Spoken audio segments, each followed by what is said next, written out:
G'day, Aussie Bonsai bloke. Yeah. G'day guys, welcome back to the channel.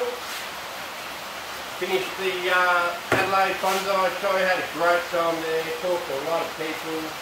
A whole weekend of bonsai was just bloody beautiful, you know.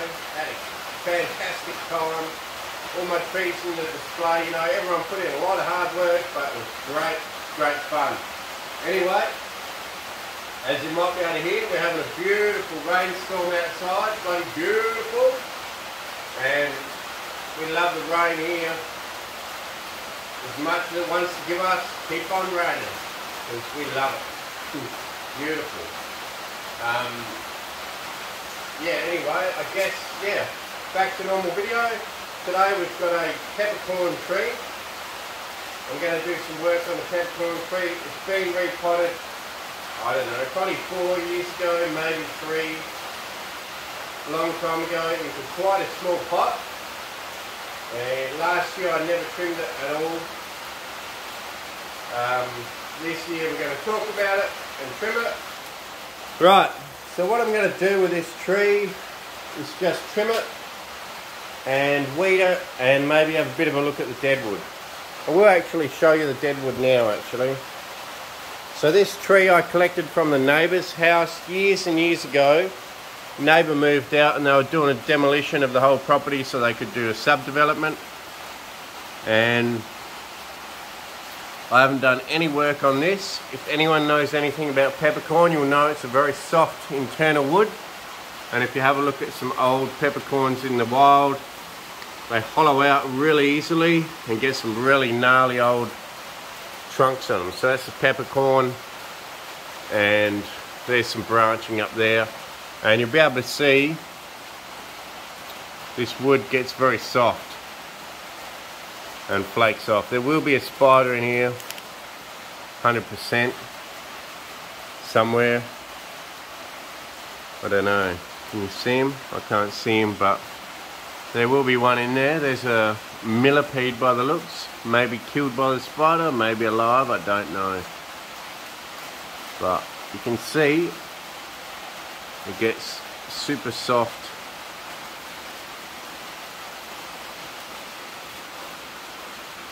And the live vein wraps around the edge. Pretty cool trunk. So when I collected it, how did I collect it? Well, I just ripped it out the ground. Didn't do any digging. I literally just grabbed hold of the top of the trunk when I was young and dumb, and just really leant on it for about 20 minutes until it snapped out the ground. Collected it with almost no roots, which is probably why half of it died here. Top here's been regrown. It was a straight stick out that side. I sort of planted it on an angle, and that's about all I can tell you about the peppercorn. Another thing I'll say about the peppercorn is, over the years, it's taken me a lot of years to get used to the idea that they don't like a winter prune. So normally I was doing a winter prune on the peppercorn, and every year after the prune it would sit there and salt and then drop all its leaves after I prune it. So the last 2 years I've experimented with no cutting in winter at all. Wait until the spring starts to flush out and then cut it back, and I've had a lot better success. I don't believe I cut it last year at all because I wanted it to grow better, but the year before I did cut it in spring once it was starting to move, and I just seemed to get a lot better success. So I'm having to yell because of the rain, but we'll see how we go. Love the rain, love it. So what we're going to do is we're just going to get in here with my snips, do some cutting back to some short internodes around the place. We're not going to bring it right in. The tree has overgrown a little bit, but that's just bad luck. We're not going to bring it right in because peppercorns do get quite wide and big broad canopies on them. So I want to do that, plus I don't want to lose all these years of growth. And it seems to now be growing quite slow in this pot.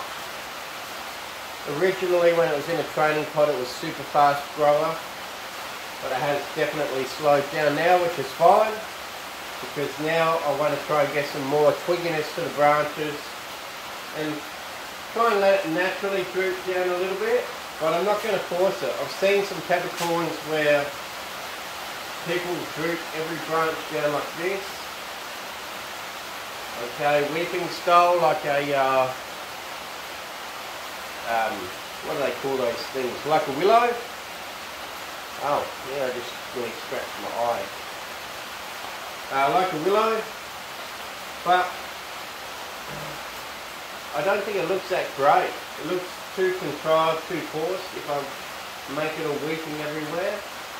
So I'm just going to let it naturally step down its levels as it wants to, and hopefully in the long run it will turn out to be a nice tree. So let's get some scissors out and give it a bit of a cut. As far as care for this tree, just a lot of nitrogen based chemical fertiliser. Thrive All Purpose is what I use, and it seems happy enough. Okay. Soil, well, I probably want to get it into some different soil and a bigger pot, to be honest. The pot is probably a bit small, but I won't be doing that this year. I've missed the window, possibly, and I don't actually have a pot. So, it's staying in that one for another year, but its growth last year was still pretty good, so it's going to stay in that pot. So let's get to trimming it.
Okay, guys,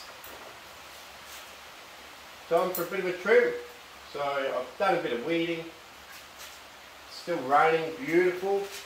We're just going to trim back all these new shoots pretty short, all the green ones, and once we've done that we'll have a look to see whether there's any structural cuts that we want to do or need to do, because yeah, I just want to do a lot of the little cuts first, and then we'll get in and have a look, see what else we got. So it won't take long. I'll just go around snipping everything back pretty short to get some you know, branch division back in a bit closer. Like I say, the internode length on this tree in particular has settled down, especially being put into this small pot. When they're young and juvenile, you probably won't get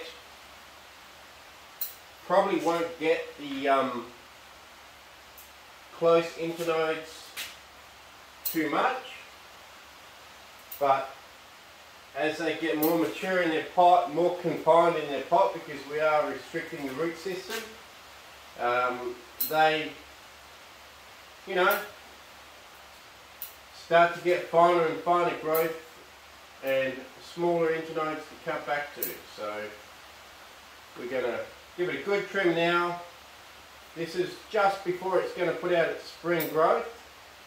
So the peppercorn's a little bit lazy waking up from winter, because to be honest, they don't actually like winter very much at all. Peppercorn sort of goes like a yellowy, browny look to it during winter, and then greens up and looks healthy in summer. So we are just going to keep trimming back. We're actually nearly done.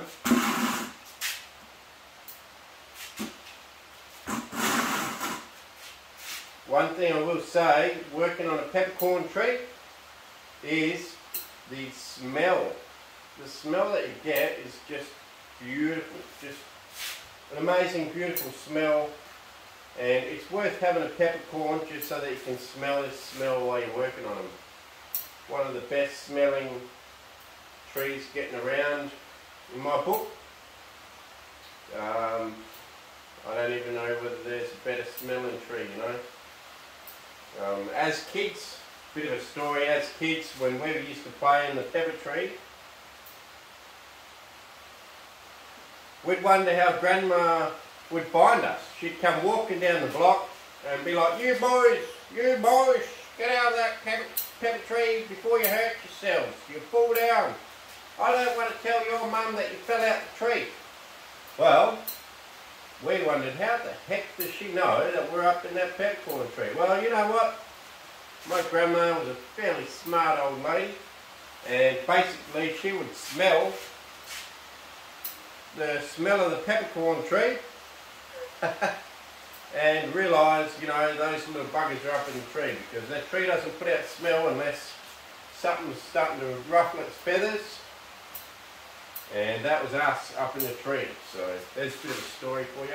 But anyway, beautiful smell. Other trees do smell really nice too. I love working on the eucalypt. Eucalypt smells quite nice. Some of your junipers can smell really nice. But yeah, peppercorn, give one a go. There's a bit of sap. I don't know if you can get a reaction from the sap. I've got no idea, I couldn't tell you. All I can tell you is that I've never had a problem with the sap ever. Never had an issue where the sap,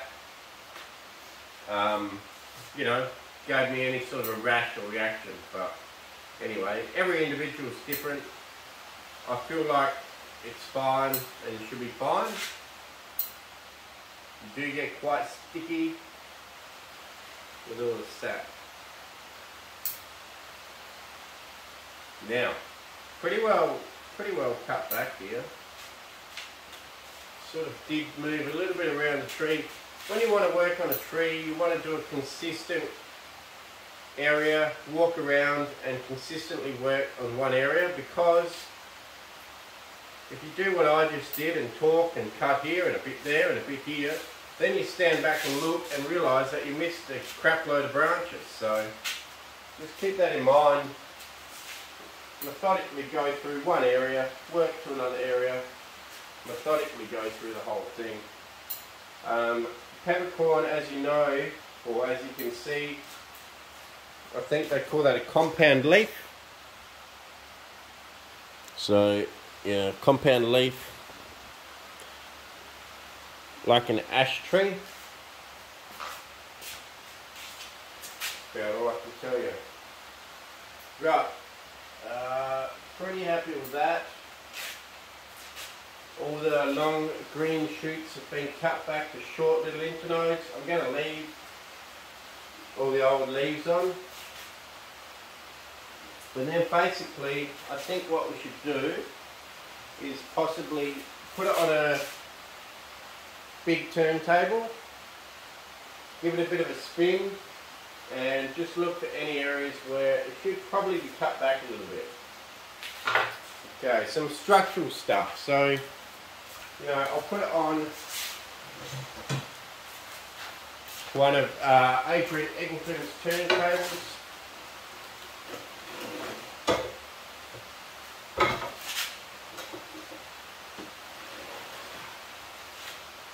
Okay, so I guess when we're looking, we should look at areas that flow and don't flow and stuff like that. So let's give it a bit of a spin. It's hard to tell unless you step back what's flowing and what's not. I guess all the interesting branches that sort of go out and sort of cascade down a little bit, we'll keep them. I feel like we'll keep some of these ones at the front. Probably keep all these side ones here. You can see there's a bit of an obtrusive one, or a jarring branch here that may be just a bit too long for the side there. So unless we thought about making that a side trunk, we probably should think about shortening it if we want it to be in the profile of the rest of the tree. I don't mind having a branch come out on its own, as you know, but maybe not suit this tree. So what I'll do is I'll spin it like that. The rest looks pretty good. I'll spin it like that, I'll leave it sit like that, and then I'm going to come back and have a look at the camera and see what I think about that branch. No, definitely got to go. Right, so I'm going to cut it back pretty hard, probably to this little piece here, and then we've got these pieces here. Shorten that guy. Alright, let's get rid of this one. What do you reckon? I'll get back, have a look. So if you're doing it at home, even if you don't want to film and be on YouTube, it's worth setting up the camera and spinning your own tree and looking on the camera, because in real life you can think everything's looking pretty good. You take a photo, then you stand back, or you take your photo inside. This bit's dead, I'll cut that off. You take the photo inside, you go to show your wife or your friend or post it on media, and you go, holy crap, is this a different tree? This tree doesn't look anything like what I thought it looked like. It looks like a piece of crap. Well, quite often, or you look at it and you go, oh, I don't like that one branch, and then you have to go back outside and cut it off. That's the beauty about a camera. It doesn't lie. If something looks crap on camera, it would look better in real life, but not, you know, not 100%. So you look at your camera, look at what stands out, and maybe cut it. So here we have a side view. Let's have a look at the side view. It's pretty good. It tapers at the back, comes out at the front. Pretty happy with that. You know, some of these branches are a little bit long and leggy, but every year I cut them. If you have a look,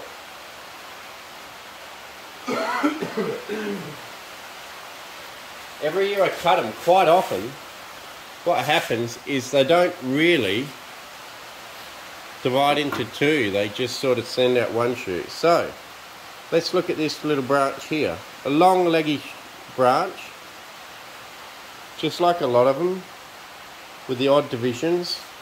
So here we have a look at this branch. We've cut it back here, then it's been cut back here. So here, here, then it got cut back here another year, there another year, probably there, and now there.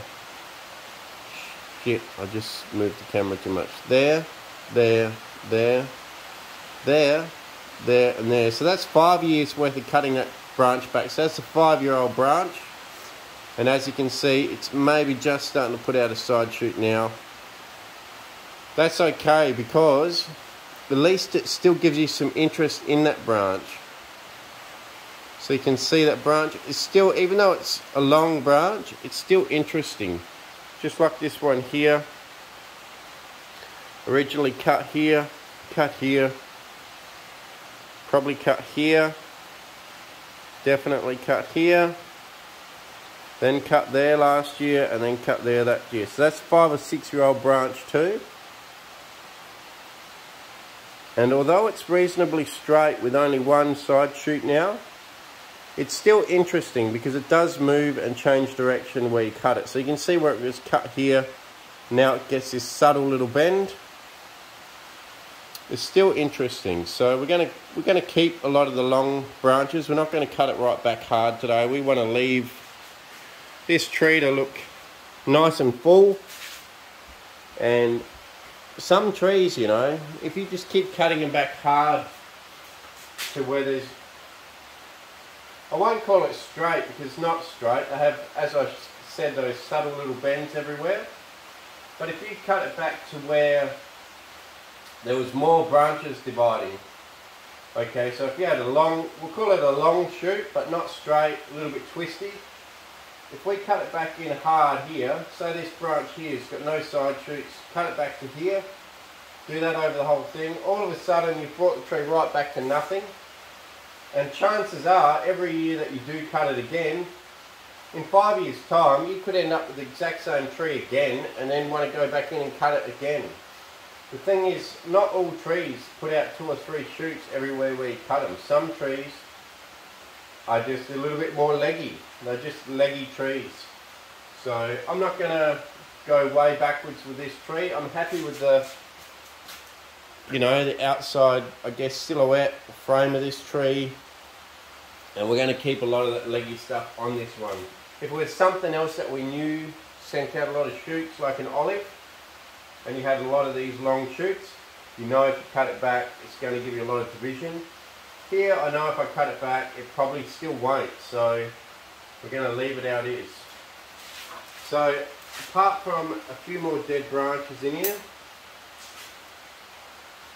and I'm going to cut some of them off, but don't be too meticulous about cutting off the dead branches, because a dead branch or twig still tells the story of a tree that grew out, maybe got hit by a frost. These don't really love frost. Or maybe a really extreme summer drought, died back a bit and now it's regrown. You know, dead branches can tell a story, so don't be in a hurry to cut them all off. That's what I'm trying to say. Now, one more branch I really don't like. It's just a jarring branch. Give it a spin, see if you guys can see it. So we got these two here that cross. I don't really care about that. You know, that's no worries. We can let them cross over a bit. At the end of the day, they both still go out that way and it looks fine from the front. And in nature, branches do cross, you know. But one thing I don't really love, this main branch here out to the side, the second main branch. I love that branch. I love, you can see the direction changes here. Comes out, goes out 90 degrees, comes up, then out. It's got a good secondary branch here that drops down. But you can see, it got a long way out with all these direction changes before it decided that it wanted a second branch to come out. And now you can see it's starting to really give you a lot more branches on the outside of that one. Right, one that I don't like is this guy here. So from the front, he comes straight down over the top of that branch and cuts that branch off. I don't mind the foliage where it is. If we had something else that dropped down in there, that would be fine. But I just don't like how it crosses out. So let's get rid of that one. It's gone. A little bit more open now, but that's alright. we'll probably in the future try to promote a depth branch back here somewhere,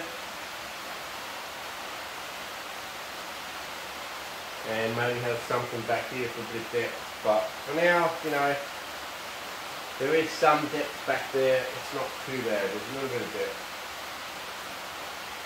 You could guide wire something down, but it's very hard on here because I found these branches don't like to be wired. On the pepper tree, if I wire them quite often, that branch will die. So I feel like clip and grow for the old pepper tree is pretty good. Originally, I did try to do the weeping style, wired everything down. A lot of the branches died off. So then I just went back, cut it all back to a bare trunk and started again because I didn't like it. It just looked stupid, contrived. Just go up and bend everything down. So I went back to the drawing board, cut everything off, let it regrow, and this is what we got.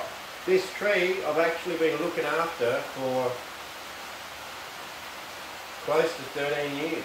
Ripped it out 13 years ago. I repotted it, it almost died. It took a couple of months to shoot back out. I put it in another pot, let it recover, put it back into this smaller pot. It did okay going back into the smaller pot. Like I say, I've had 2 lots of different types of styling on this tree. And that's why now I'm happy just to leave it how it is. And this tree is what it is, you know. Just going to keep cutting it back nice like this and see how we go. Anyway, next step in this tree is I just want to get in here and just clean out some of this old rotten deadwood in here. So let's bring you up in a bit closer here. And what we want to do is just get our tweezers in there and scrape out the really soft deadwood. Beauty about natural deadwood, it actually looks really cool. You can see that's quite hard in there because that's actually live just under the surface there is part of the live wood now. So what we want to do is we just want to get in here and just pick it out. Don't be too worried about big chunks falling off. Doesn't matter, we just want to get rid of this really soft stuff. Like I say, all natural. It's done its own thing. It's had some borers in here as well, I believe. But all in all, the tree's still loving it. Still strong and healthy. And we just want to clean out the soft areas. Keep the strong areas. I might get something a little bit more abrasive in a minute.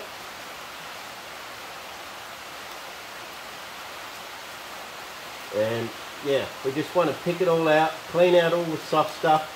Could probably get some sort of a fairly coarse bristle brush in there. Just get rid of any soft stuff. So I'll go ahead and do all this, just get rid of it. And hopefully we'll be left with only hardwood. Like you can see here, I don't need to do any carving because it all looks pretty natural and beautiful anyway.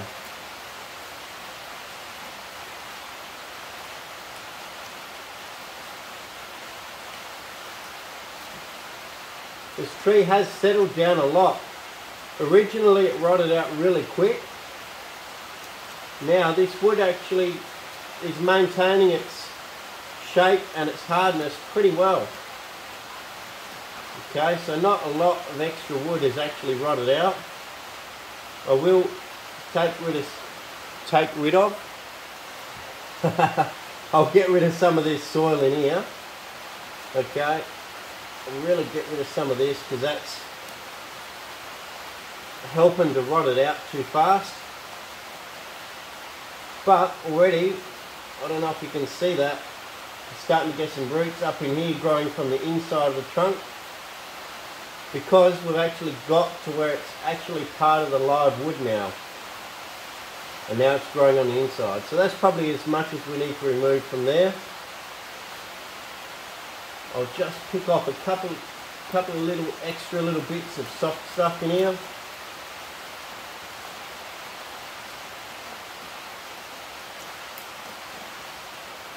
Okay, I'm pretty happy with that. I'm probably just going to get a brush now and just clean it up a bit.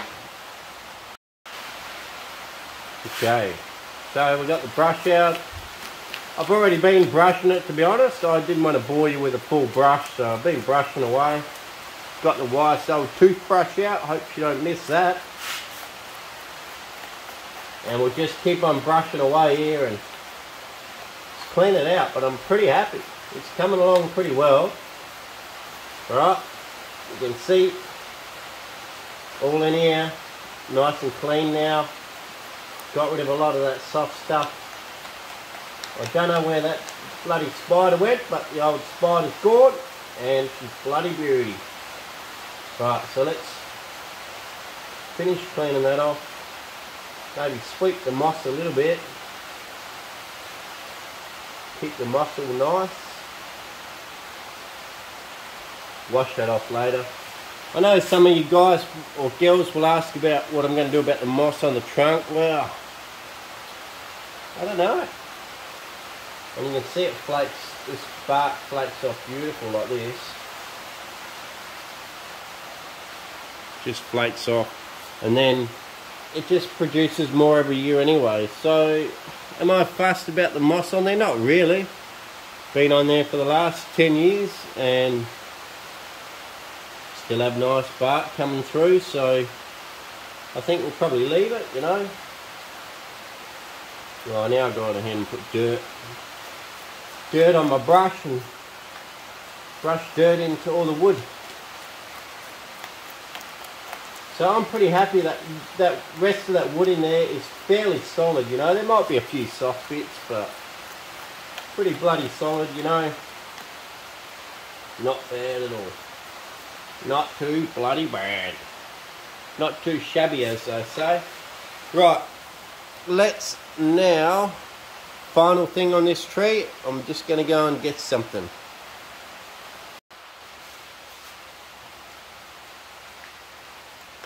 G'day guys, welcome back. Well, the bloody kids, my own fault, I keep borrowing them all my paintbrushes for bonsai, for doing their painting and their bits of art that they do. That's fine, but I forget to buy new ones, so I couldn't find a brush at all. So what I've got here, well, it's still the wife's toothbrush. This is called L's Wood Hardener for rotted wood. Basically anything that's rotted or soft, it basically penetrates it and in a way turns it into like an acrylic plastic or something. I guess plasticizes it. But this wood here now is pretty firm anyway, and we're just gonna put it in here and I'm just gonna brush it on with this toothbrush. It should still work fine. Just try to keep it on the tree and not everywhere else. It is quite a sticky stuff if you drip it all over yourself.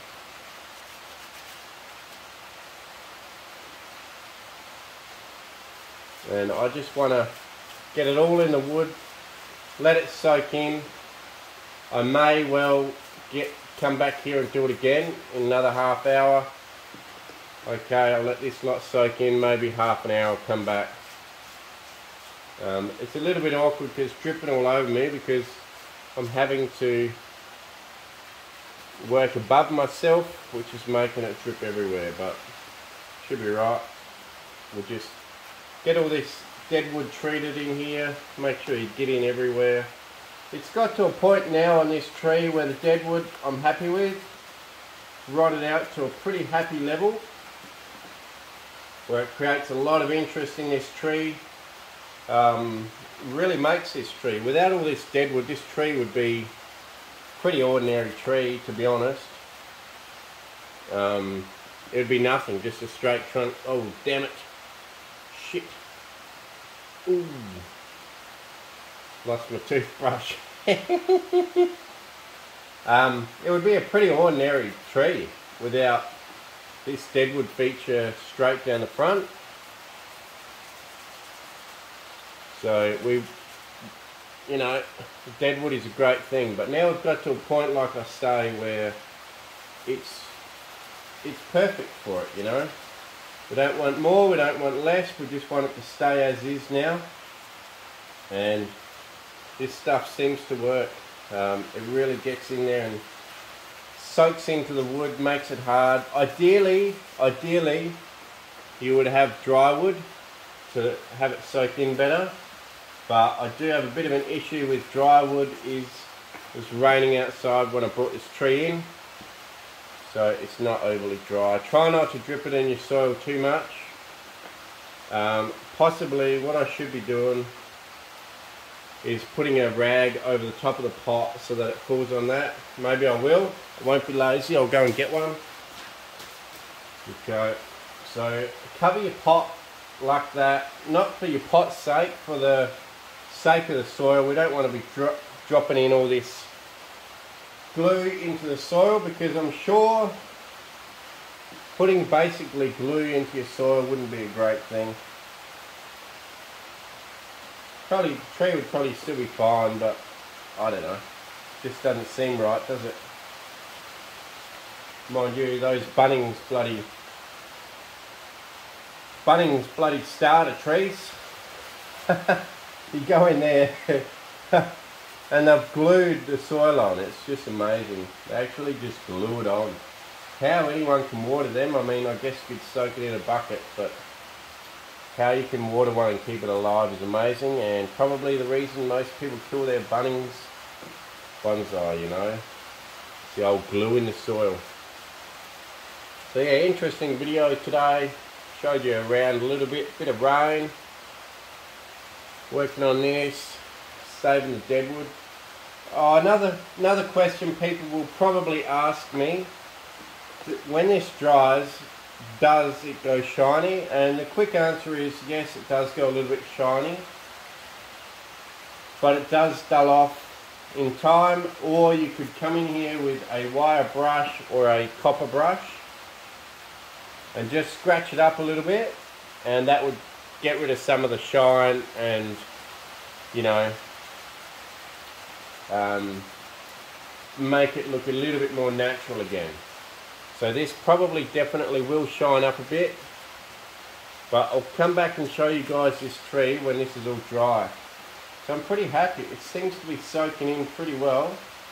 I've got a lot in this tree now. Pretty well I yabbered on the whole time, and you guys were able to see the whole process. Just really want to get where it touches the ground in there. I just really want to get at least to that level. If the deadwood under that level rots, I'm not too worried, because we can put soil and moss in there to cover it up anyway.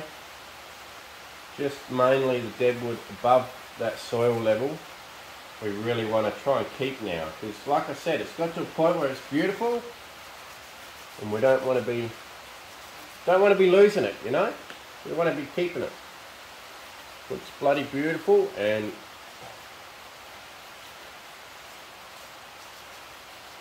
loving it. Bloody loving it. Right, that's it, done.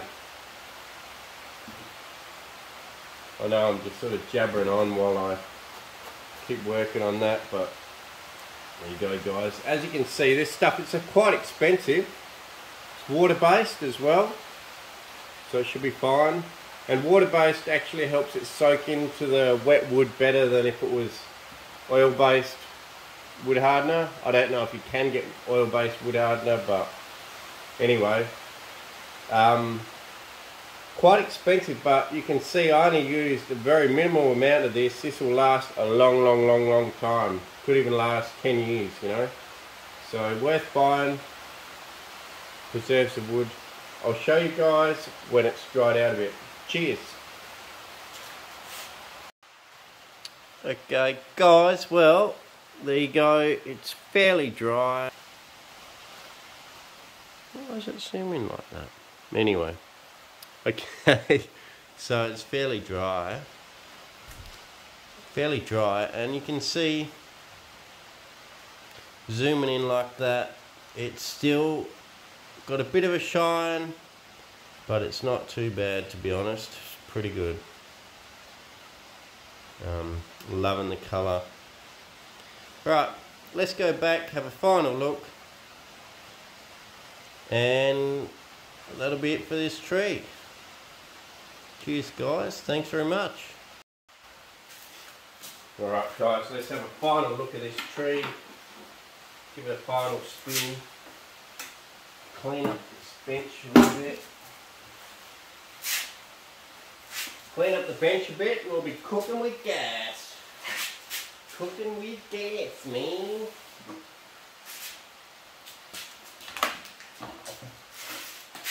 There we go guys, time for a spin.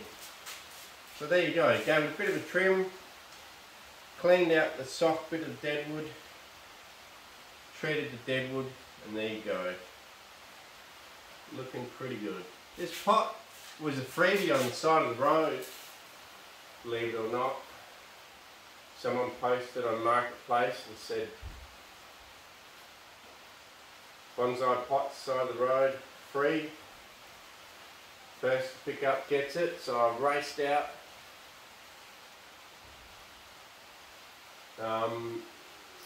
And they were still there. 20-minute drive. Raced in, raced to the spot. Luckily it was early morning. No one else was out of bed. And managed to get them. So, thank the wife for that one. She told me about it. Beautiful. Thanks guys. Cheers for watching. If you don't have a peppercorn, get a peppercorn. The smell in here has been great. Alright, catch you later guys. Thanks for watching. See you in the next one.